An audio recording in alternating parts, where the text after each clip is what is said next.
aujourd'hui, c'est le lundi 11 mai 2020. On va commencer notre séance par la correction des exercices proposés la semaine dernière. On commence par l'exercice 1. Il nous a donné un tableau de proportionnalité qui nous indique le nombre de stylos et le prix payé pour chaque quantité de stylos. Il nous a dit que ce tableau est un tableau de proportionnalité surtout. Il faut faire attention à cette indication très importante. Il nous a donné une information, c'est que lorsqu'on achète 5 stylos, on paye 20 €. Donc, lorsqu'on achète 3 stylos, on va payer combien? Et lorsqu'on achète 8 stylos, on va payer combien? Pour cela, il suffit de chercher, ou bien de trouver, ou bien de calculer le coefficient de proportionnalité pour pouvoir remplir ou bien compléter le tableau. Et comment on va faire? C'est simple, on peut faire un petit calcul mental en regardant là le nombre de stylos qui est 5 et le prix de 5 stylos c'est 20 €. Donc, on remarque facilement que 5 fois 4, ça donne 20. 5 fois 4, ça donne 20. Donc, voilà, le coefficient de proportionnalité est 4. Ou bien, il y a une autre méthode.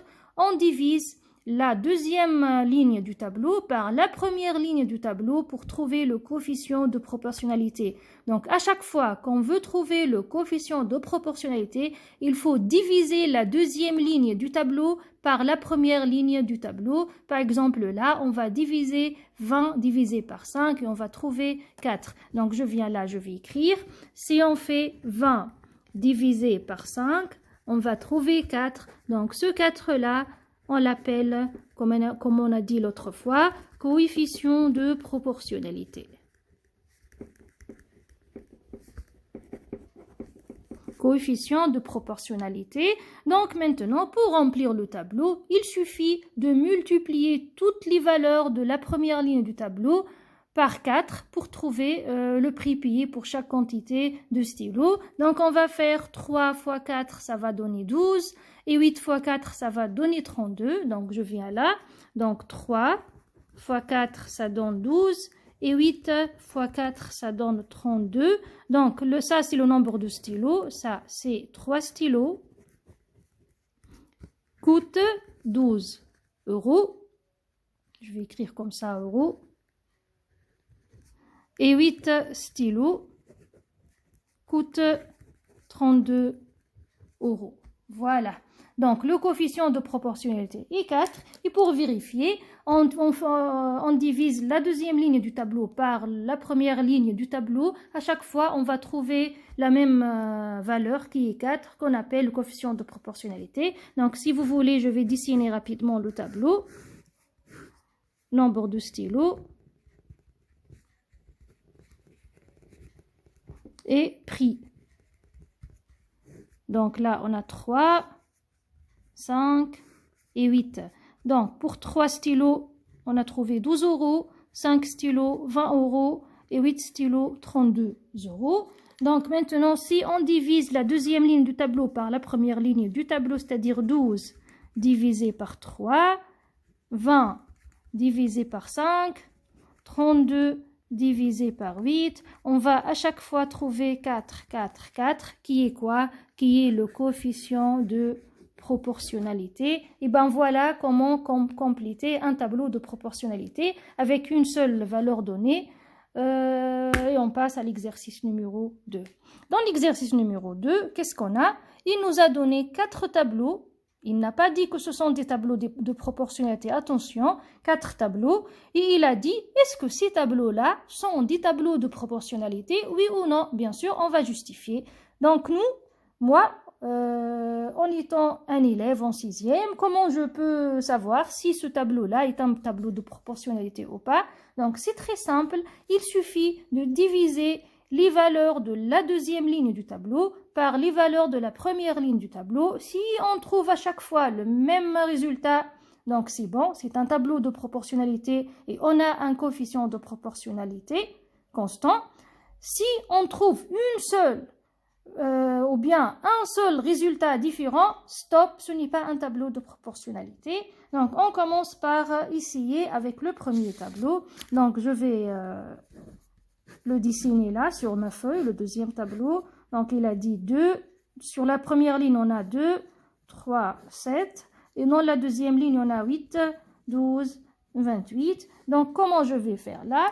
là, on peut utiliser notre calculatrice si vous voulez, ou bien on peut faire mentalement. Donc, regardez, qu'est-ce que je vais faire? Je vais prendre les valeurs de la deuxième ligne du tableau qui sont 8, 12 et 28. Donc, 8, 12 et 28. Il est divisé par les valeurs de la première ligne du tableau, c'est-à-dire je vais diviser 8 sur 2, 12 sur 3 et 28 sur 7.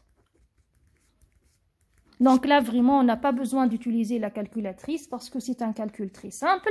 Donc 8 divisé par 2 égale à 4. 12 divisé par 3 égale à aussi 4. 28 divisé par 7 égale à aussi 4. Donc on est content, on a trouvé le même résultat. Donc on peut affirmer maintenant que ce tableau est un tableau de proportionnalité et le coefficient de proportionnalité est 4. Donc je vais dire oui, c'est un tableau de proportionnalité.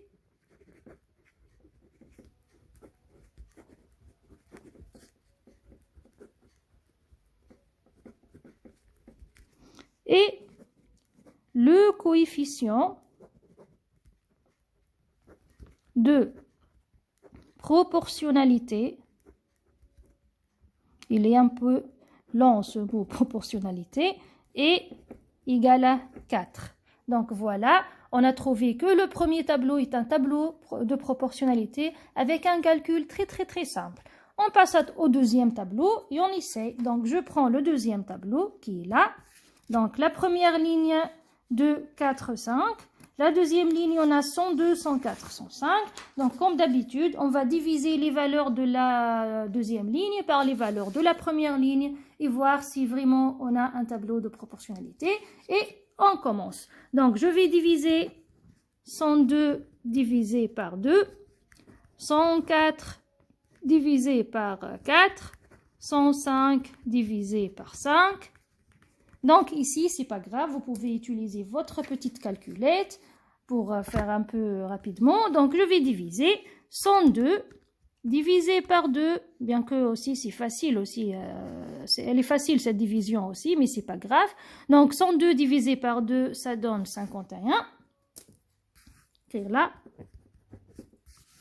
Maintenant, je vais faire 104 divisé par 4, ça donne 26. Et 105 divisé par 5, ça donne 21. Donc, qu'est-ce que vous remarquez là? Tous les résultats sont différents. Donc, bien sûr, on n'a pas un tableau de proportionnalité et on ne peut pas parler de coefficient de proportionnalité. Il n'existe pas. Donc, on ne parle de coefficient de proportionnalité que lorsqu'on a un tableau de proportionnalité. Donc là, on va dire, donc, ce n'est pas un tableau de proportionnalité. On passe au deuxième tableau. Dans le troisième tableau, on a dans la première ligne les valeurs 2, 3, 4. Dans la deuxième ligne, les valeurs 15, 21, 28. Donc, on va faire la même chose. Donc, je vais faire rapidement maintenant, puisque ça y est, vous avez compris la technique. Donc, je ne vais pas écrire, je vais parler ici tout. Donc, on va diviser là 15 divisé par 2, 21 divisé par 3 et 28 divisé par 4. Et on va voir si on a le même résultat. Donc, 15 divisé par 2, ça donne combien 15 divisé par 2? C'est 7,5, c'est facile. Donc, 15 divisé par 2 égale à 7,5. Et 21 divisé par 3 égale à combien? Égale à 7. Donc là, stop.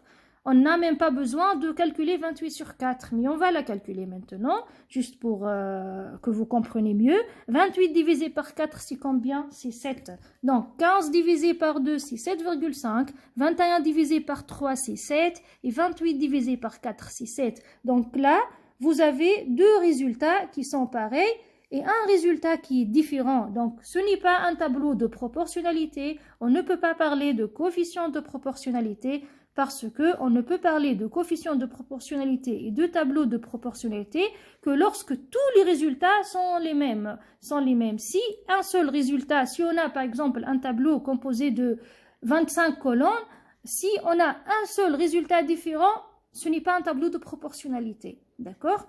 On passe au dernier tableau. On va diviser 3,2 divisé par 2, 8 divisé par 5 et 11 divisé par 7. Donc, je vais faire 3,2 divisé par 2, je trouve 1,6. Je vais faire avec la calculatrice 8 divisé par 5, je trouve 1,6. Il reste 11 divisé par 7 et je trouve 1,57. Donc attention, c'est faux, ce n'est pas un tableau de proportionnalité parce qu'il y a un résultat différent. Donc ce n'est pas un tableau de proportionnalité. Là, j'ai une remarque à dire. Il y a un élève parmi vous, je ne me souviens pas c'est qui, ou bien la vérité je me souviens mais j'ai pas envie de dire dans la vidéo. Il y a un élève qui a dit que le tableau D est un tableau de proportionnalité parce qu'il a dit que 3,2 sur 2 c'est 1,6, 8 sur 5 c'est 1,6 et 11 sur 7 1,57. Il a dit que 1,57 c'est à peu près 1,6. Donc on peut dire que c'est un tableau de proportionnalité. Ben c'est vrai que 1,57 c'est à peu près 1,6, mais là, on n'a pas le droit d'utiliser les valeurs approchées. Il faut utiliser des valeurs exactes. Donc 1,57, ça reste 1,57 dans ce genre d'exercice. Donc ce n'est pas un tableau de proportionnalité.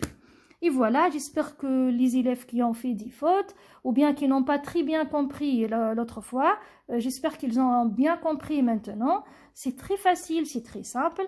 Donc, je vous laisse regarder cette vidéo encore une fois si vous voulez pour bien comprendre. Et je reviendrai vers vous dans une prochaine vidéo. À tout à l'heure.